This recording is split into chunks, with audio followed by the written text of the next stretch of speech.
Hello ladies and gentlemen, and welcome back to the Humble Monthly Review and Giveaway series. Actually, you know what? Scratch that. It's not a very catchy name and it's a pain in the ass to type. From here on out, we'll be referring to it as the Humble B.R.A.G.S. B.R.A.G.S meaning Bad Review and Giveaway Series. Short, sweet, and to the point. I like it. You like it? Good. In today's Humble B.R.A.G.S, we're going to be taking a look at the May 2016 Humble Monthly Bundle and determining whether or not it felt like it had enough bang for its buck. If you're not sure what the Humble Monthly is, it's a $12 subscription service by the Humble Bundle that nets you 6 or more games every month, but the catch is you don't know what they are until they get here. Hence why I like reviewing them and breaking them down for you to see if it sounds like something that's your stick. Capiche? As an added bonus, 5% of each bundle goes to a good cause and you get 10% off the Humble store for being a subscriber. Pile that on top of their abundant discounts and you can get yourself some pretty good deals. Sorry if this comes off as a sales pitch, I just really like the Humble Bundle. No sponsors required. Though even though I'm not sponsored, if you are considering joining the Humble Monthly, please consider using the referral link down below. It won't cost you anything, it won't give you anything extra, but it'll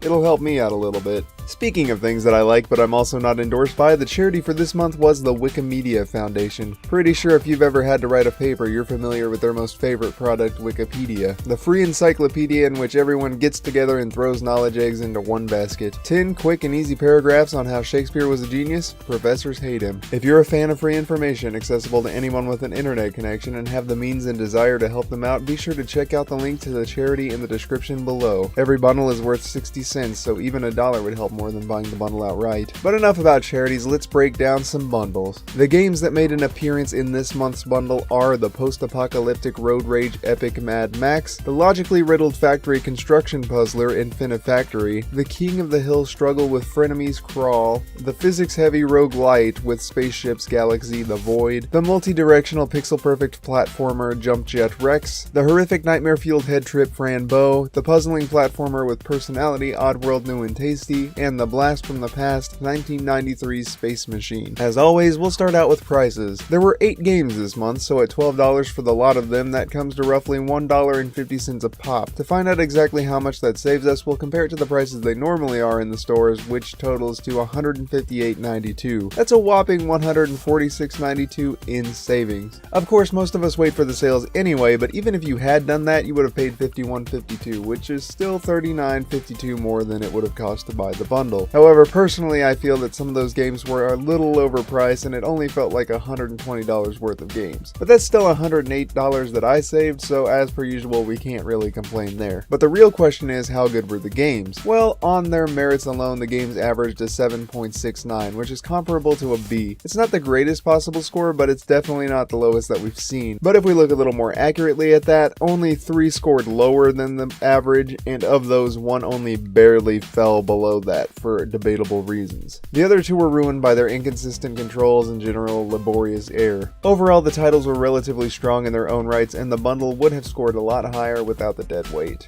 Speaking of the bundle and how the game's affected as a whole, it scores a little lower in value with a 7.5. Again though, that's a B. In this case, there were also 2 perfect scores, which were definitely high points. Infinifactory contributed a puzzle game with strong mechanics that were not only approachable but inspired mastery without demanding it fully. Jump Jet Rex was just pure, unadulterated fun. Where the bundle lost some points were the inclusion of a game that is considerably less fun without friends, which singles out those of us that don't have many around us. There was also another point-and-click adventure in this one, though it was admittedly very interesting, and a game that was literally made in 1993 and thus doesn't have a lot of interest among the bundle community. And of course, the 2 games with questionable controls kind of ruin the experience of the other 2, which gives the bundle a bitter kick. With a composite score of 7.59, its overall feel was a B. It feels about right. It's the first bundle to include 8 core titles, and it turns out that it would have been better off with just 6 that had a little more polish to it. Though the bundle was in no sense of the word a disappointment, there were some clear areas that it can improve in. Unfortunately, the hunt for a bundle worthy of an A continues.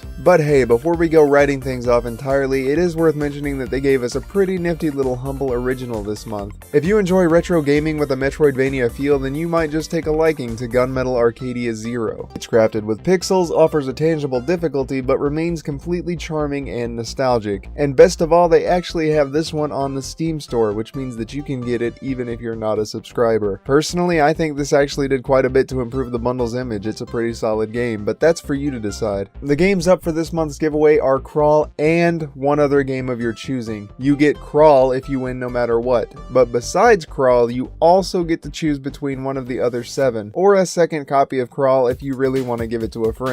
And all you have to do to enter is read the rules in the description below and leave a comment telling me what you thought the best game to come out of the Humble Monthly was for 2016. I personally don't know myself since I've not gotten to them yet, but I am pretty hyped for Dragon's Dogma. As always, thank you guys so much for watching. This is our 3rd straight week of daily uploads and we've got a lot more to go. So be sure to spread around any reviews that you enjoyed to your friends, families, coworkers, pets, students, teachers, preachers, doctors, lawyers, fast food employees, waiters, and local politicians. I hope I'll be seeing you around, but until then, remember that failure is not the worst case scenario, so glow on with your bad selves and stay awesome.